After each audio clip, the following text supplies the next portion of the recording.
Before Picard, before Kirk, before the Federation itself, there was Enterprise.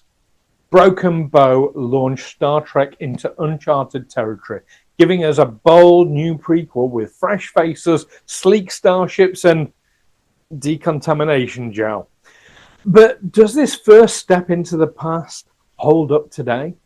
Craig and I are diving into what's great, what's bad, and what's just plain crazy about Broken Bow. Let's get started.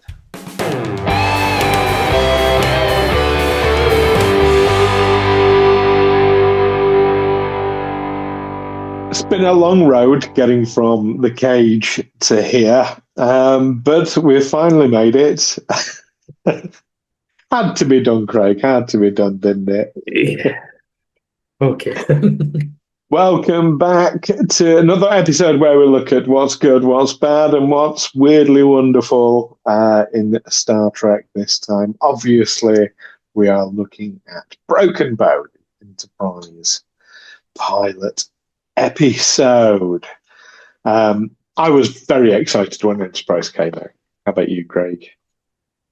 Yeah. The funny thing is, I knew when they announced that they were going to do the prequel, and I thought, brave move, going back, doing an adventure series. And the first actual thing that I saw of it, the patch, the arm patch that you've got with the NX-01 on it image, that was the first thing to be leaked online.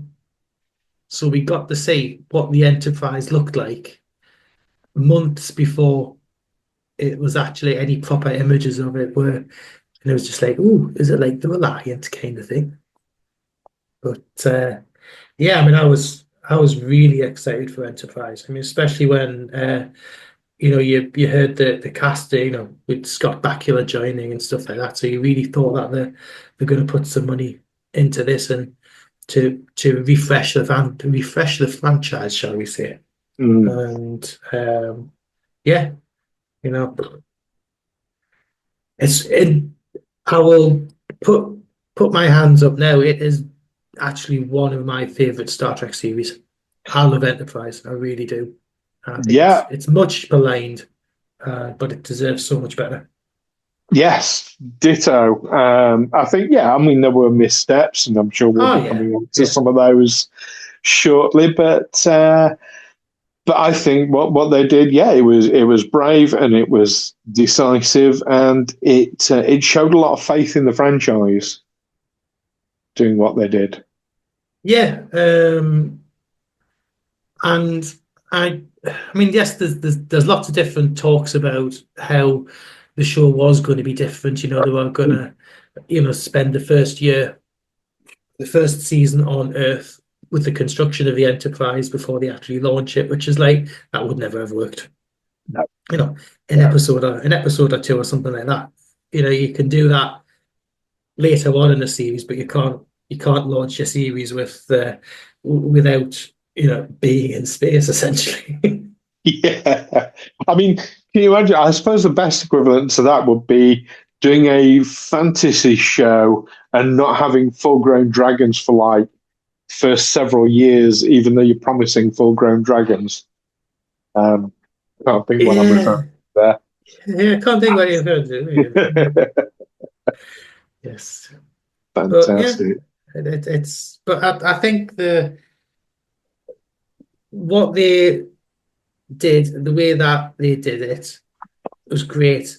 But I do agree with what a lot of the producers say, that they wish they'd been given a year more development time.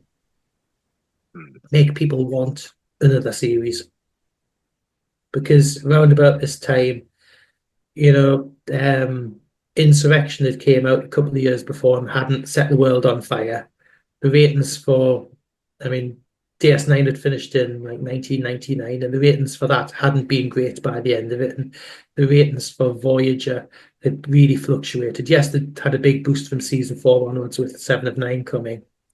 But it wasn't doing great guns as it had been in the States. I mean, worldwide, it's still a phenomenon. Worldwide, there's still an interest there. But I think pushing for a new series of 20 odd episodes, if they'd launched with a show with 13 and done it as, or even done it as like TV movies over the week and did it as a, so you could have done bigger budget but more action adventure like TV movies, would that have worked better than what ended up being in the series? Who can say?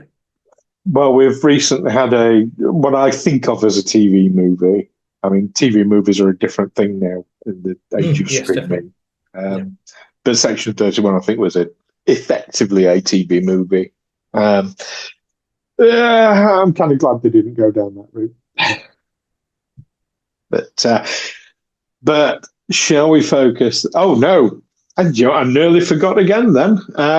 We need to do a 60-second synopsis.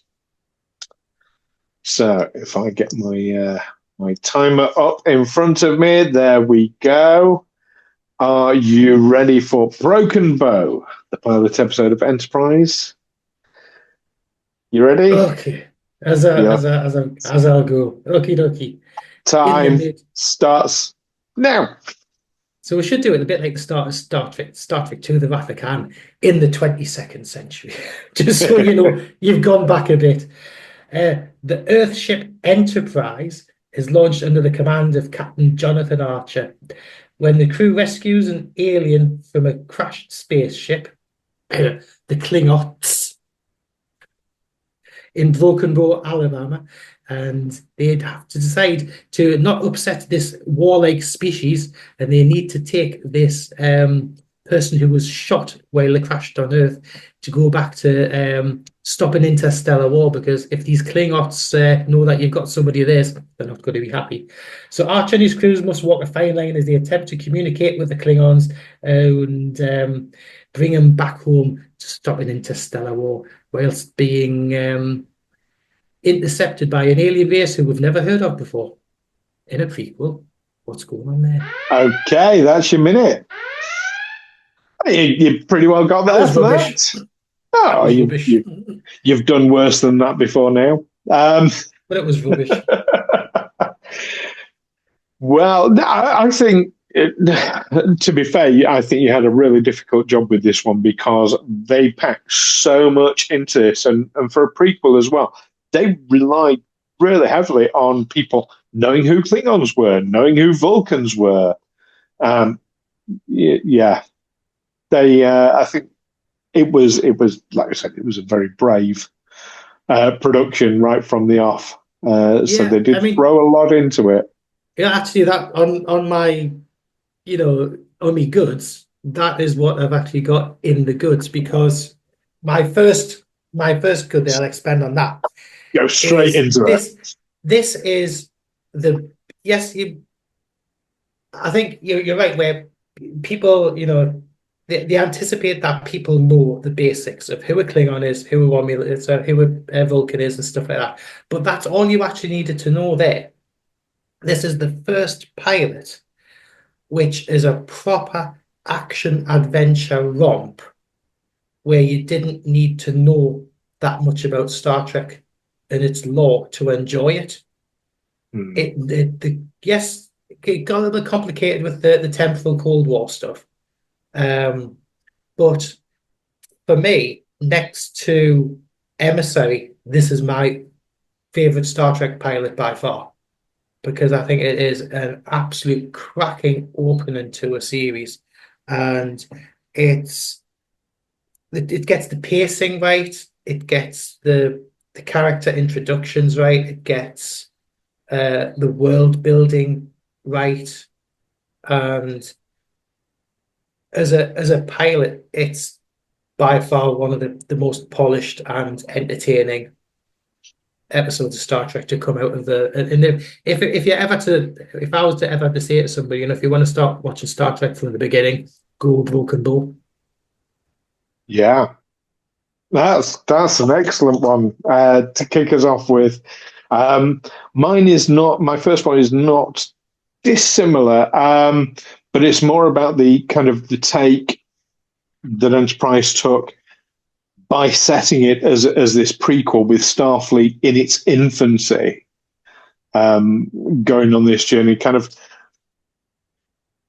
it rather than it establishing humanity as this, we're wonderful, we're in this, post scarcity society and we're all developed and evolved and all that. You're seeing a much more sort of raw humanity, a more relatable humanity in Enterprise, and that was quite a bold decision, and it feels.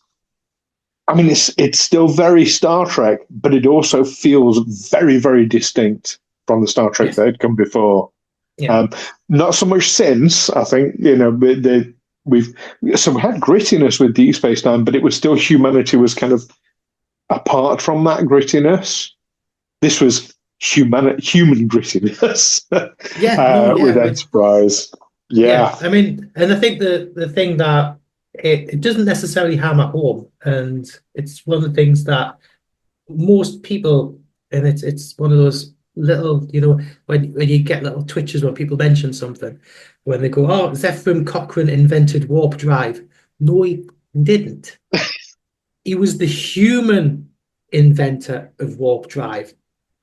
The Vulcans and everybody else had it hundreds of years before, and it was us getting to that step in technological evolution that made us be able to join in what was happening out in the universe. We'd grown up into something that we can take our first baby steps into the universe because we've done that. The rest of the universe, we humanity at the beginning, we're the kids, and everybody else is a lot more the grown-ups out there. And especially they say the way that the Vulcans treat us. Pat on the head, you're getting there. And a lot of people say, Zefram Cochrane, he invented warp drive. Yes and no. Yes and no. I'm going to say the nerdiest thing I think I have ever said in my life. And it has to start with the word technically. Technically, Zefram Cochrane didn't invent warp drive. He was the first human to discover it. Yes. Because you don't invent warp drive, you discover warp drive. You invent the technology that allows you to use it, but Yeah, because the rest of the universe is already using it out there.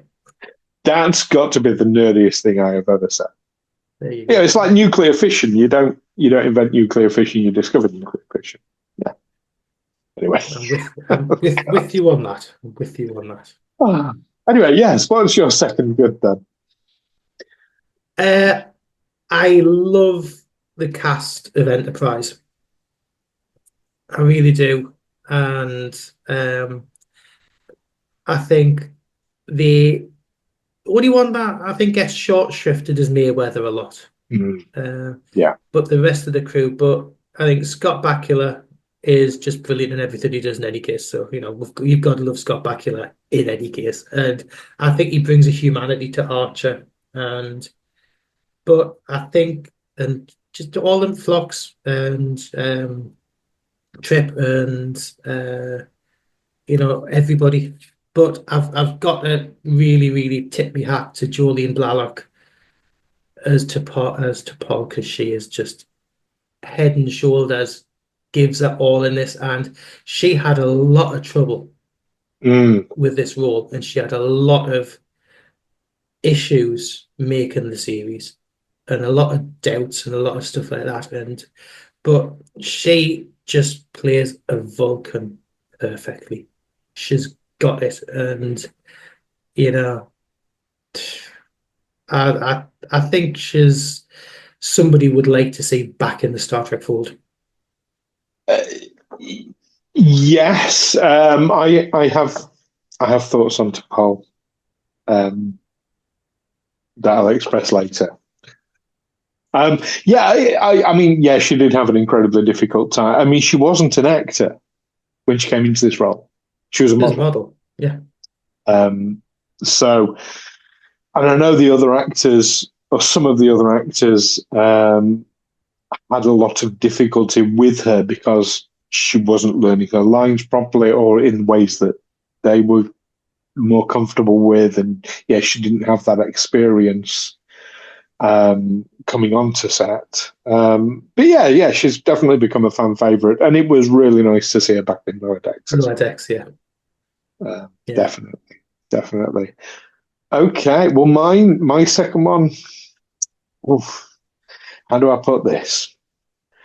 Well, oh boy, it's a similar one to yours, but it focuses on one person, the Quantum Leaper himself, Scott Bakula, as Captain Archer. He is just utterly phenomenal, and it's one of the areas that later on in the season, various seasons that come, he gets a lot of hate for being too angry and too. But I think for the series, that entire series arc, it's absolutely the right thing for his character. And he was on the back of 9/11 and all that, but Yeah. that's a whole other thing. But he's relatable. He's down to earth. He's got a quirkiness to him. He manages to convey both the authority and the nervous, what he's undertaking. The Earth's first Warp 5 ship.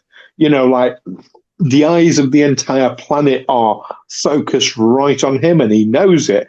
And to be able to convey both confidence and nerves in that situation, I can't imagine Enterprise with a different actor in that role. Yeah. And also, he's a dog daddy, because who does not love Porthos? Yeah. He shows how much, he'd be the captain of the starship, the whole thing and all the rest of it, but by heck, he loves his dog. Yeah, absolutely. Fantastic. What's your third? I'll go with Herman Zimmerman's design aspect and the aesthetics of Enterprise, because I think they pulled off a really difficult task of getting the technology right to make it look, next generation NASA without it being too jarring. Yeah. I mean, I'll dive ahead. You look at the early stuff with Discovery, where they just threw everything out and wanted to start again before having to backpedal so much for Strange New Worlds and later on stuff. But they took the time, and I think the production design and everything was right. The cramped, confined ship, it just looks right. The communicator spheres, as the uniform being, just moving things forward, but not taking the Mickey. And Yeah. I think it was really brave to keep to a logical aesthetic and not go too high tech. Yeah. And it just goes to show, and Doug Drexler's design for the NX-01 makes sense. Yes. I've got the exact same. Mine is, and it's that it bridged that gap between the technology we have, that we had 20 years. Oh my God, it's 20 years old. 24 years old. No, you're 25 next year. Jeez. This will be the last ever episode. Oh my God. Yeah, it's terrifying. But yeah, it bridges that gap between the technology then and the technology that you saw in the original series, which is incredibly difficult because that technology was dated when Enterprise came out, or the look of that technology would virtually ticker tape the communication systems. I thought it did an amazing job of bridging that gap. Absolutely amazing, and it felt very real. It did. The only thing I would say, and it's not on me dislikes, but the only thing I would say that as part of this design aesthetic, the only thing that I never liked and I never bought that well that they did in Enterprise is I thought the shuttle pods looked awful. I think they could have done the shuttle pods nicer, but I never liked the design of the shuttle pods.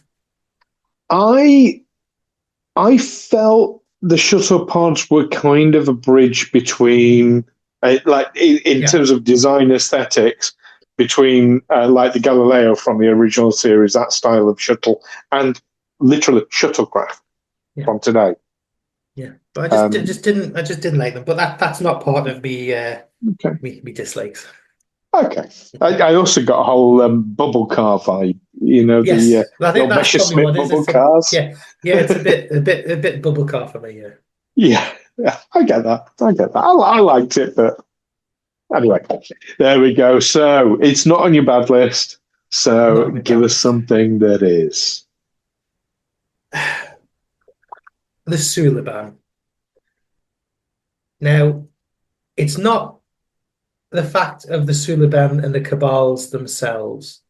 I think the race is very interesting, but to shoehorn a new species in that you've never heard of before, who are this important in the mid 22nd century, I think is a bit of a mistake. I mean, I know it's part of the future war, the temporal Cold War and Mm. things and stuff like that. And yes, you got your Klingons and stuff like that, but to introduce a bad guy is this important who you've never heard from before and you're never really going to hear from again doesn't work. Mm. Yes. Funnily enough, they are on my list as well. I suppose to me, it's just they're kind of forgettable Yeah. villains.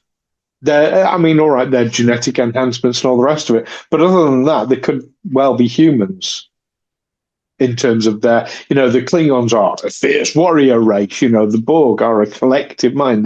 The Dominion, they're unique and amazing in terms of their culture and the way they look at the rest of the universe. But the Suliban are just basically like genetically enhanced humans. Just Yeah, they and to be look fair, different. yeah, but the thing is, they could have lent even more heavily onto the genetically enhanced stuff because of the Mm. eugenics wars and because of what Earth's gone through. Yeah, And yeah. if they'd actually developed it in such a way that the Suliban are actually part of the what actually happened behind the scenes of the eugenics wars because they were given Earth the technology for genetic enhancements. Whoa, that would have been Yeah, that could have blown the whole thing wide open. it could have blown the whole thing wide open and it could have given the Suliban a whole reason for being a proper decent bad guy because they'd try to destabilize Earth before the Klingon thing.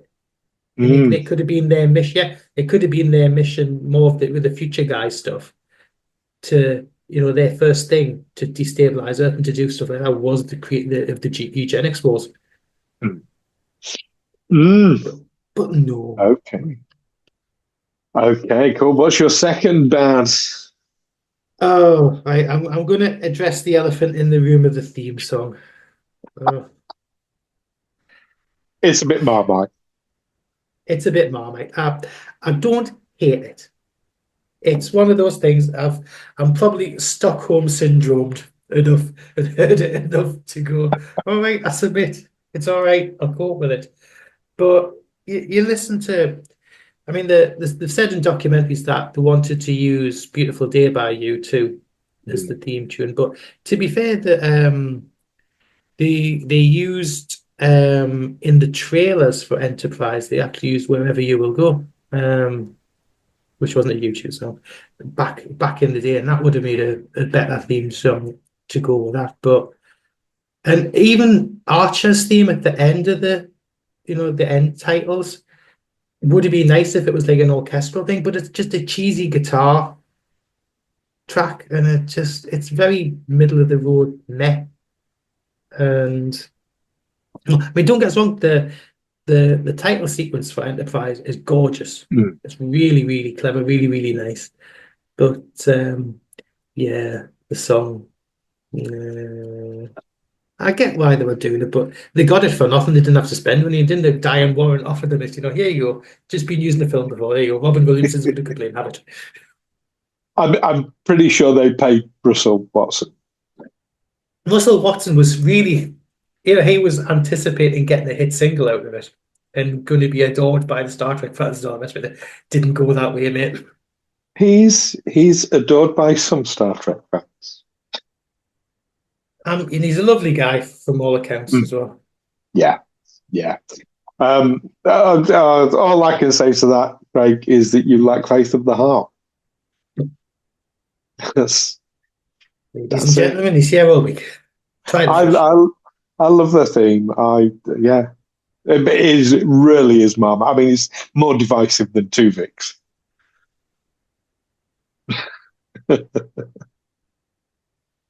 Okay, well, my next bad one is for Broken Bow. Some of the dialogue feels a bit clunky, and the pacing jumps about a bit.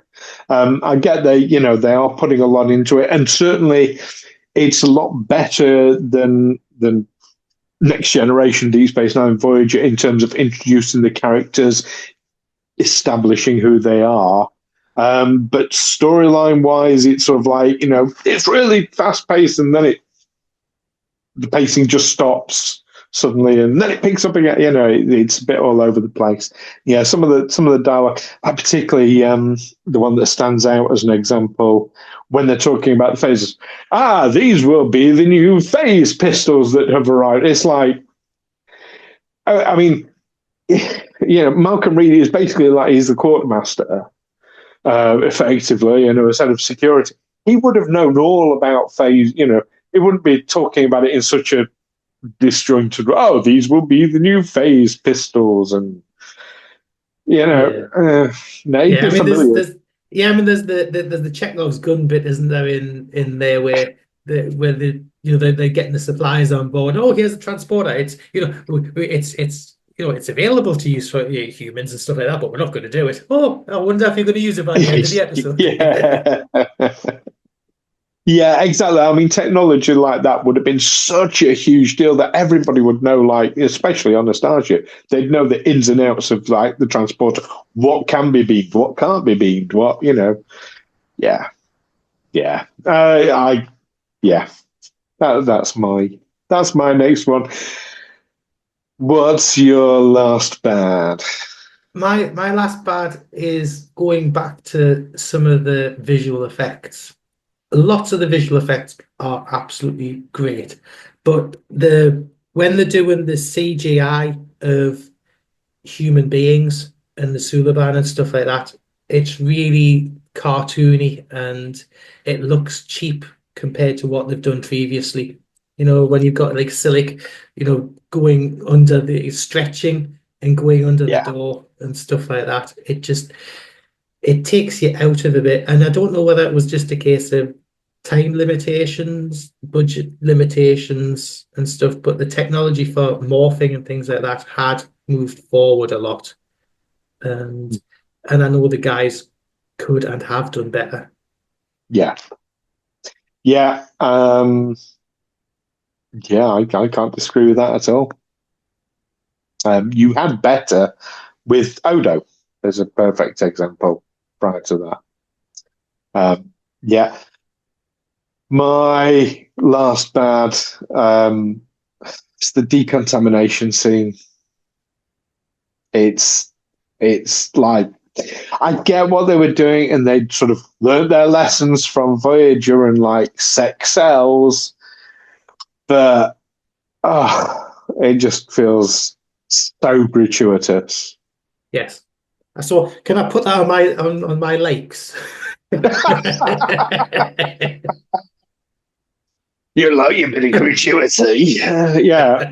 Dirty old man. I mean, it made no sense, really. Yeah. For something that's supposed to be decontaminating, it sure makes you feel dirty after you've watched it. It makes you want to have a shower afterwards. Exactly. So not a fan. Not a fan. There we are. But again, it was just to be gratuitous, with especially with Jolene Blalock, bless her, and that. And Yes. it was It was a step too far. I mean, having her in that sort of cut-off thing and it clearly being very cold. I wasn't going to go that far.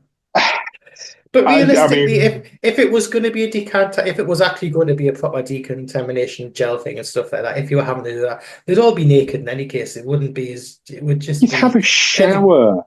Oh yeah, they It just would be hose it off, dispensed yeah. on it. Yeah, you know. Yeah. Rather than anybody copping the feel or whatever. Yeah.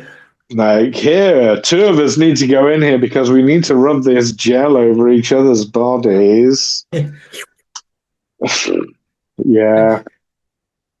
I mean, I'm not, I'm no prude by any stretch of the imagination, but, it was too much. It was too much. Yeah. From a family show. Yeah. It was supposed to be anyway. Right. But we need to think about what was weird. The Temporal Cold War and Future Guy.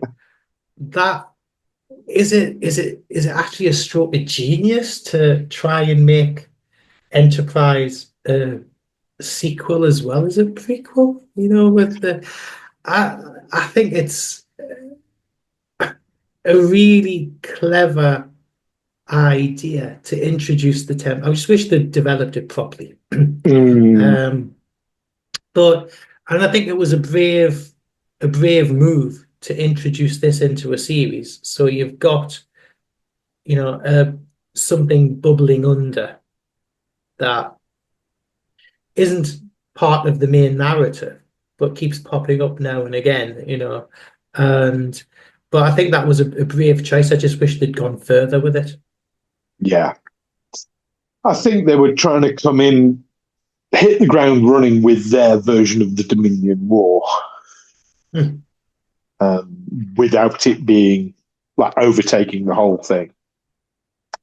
Something they could dip into in and out as they pleased.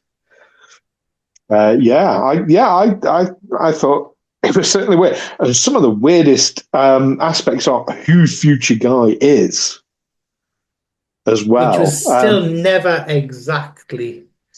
No, but one of the ideas I remember reading about this is that it was Archer himself. Yes, yeah. Don't know how they'd have made that work. I don't know how they'd. And I think if you look at it, the Romulan idea still stands out. As the best with what's been developed with Star Trek since, and the way that they've moved over, the stuff to the Romulan. So some Romulan from much further in the future is trying to do something better than, or a bit more logical than what Nero tried to figure out. But that's another episode. Yeah, absolutely. Oh, the Romulan thing that's my headcanon. That's what it was. But it can be whatever people want it to be. That's the great thing about headcanon. As long as it's Romulans. As long as it's Romulans. Stu has spoken. Listen to Stu. Stu is right. Usually. So my first weird one is there's an awful lot of water polo.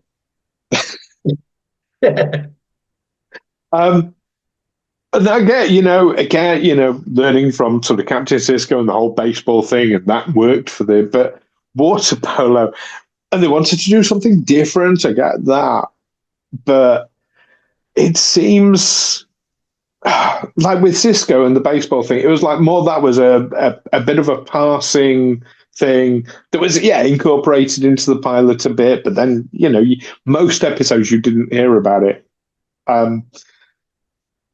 until it built. It built up over time. With water polo, we're getting water polo right rammed at us quite heavily, and it's an odd one to choose because it would be really difficult for him to actually do that on the ship. In fact, there's even a I think a line in there about like how difficult would it be to get a tool on the ship? It'd be half the size of the ship. Yeah, Just for the obviously engineering. this is prior to cetacean ops, clearly. Yeah. Being a thing, but yeah, it's kind of it felt a bit like almost like Archer had to have his thing. Like I say, Cisco had his baseball. But Sulu had fencing. Archer had to have his thing, and it had to be a niche thing. Yeah, maybe Scott Bakula just really likes water polo. I think it was one of the producers. Right. Yeah, I think it was one of the, possibly I read something about being one of the producers was into it, so transferred it over. Yeah. That would be it then. That would be it. What's your next weird one? In the denouement at the end, getting the information from the Klingon from his blood. I thought that is just way. I Yeah. thought that is a spycraft kind of thing is up there. It's Yes. really, especially for the Klingons, because you don't think of the Klingons being that technologically advanced in that aspect of stuff in that time period. They're a bit more. It'd be written on a piece of paper in blood Yeah. rather than. But I think it was. I think it was like absolute batshit or bat whatever, and but crazy. Yeah. But I think it worked, and it's just like yeah. Fair play, a bit of techno babble, but clever. Yeah. Absolutely. No, that's a good call. That is a good call. I mean, it's got to be more honourable than putting the microfiche up one's bottom. I don't know why my brain went there, but yeah, no, that's a really good call. My second weird one is, I mean, we talked about the Suliban earlier. It's their genetic abilities, their superhuman. It doesn't. It feels weird for Trek. It's almost like a magic sort of potion that can get them to do.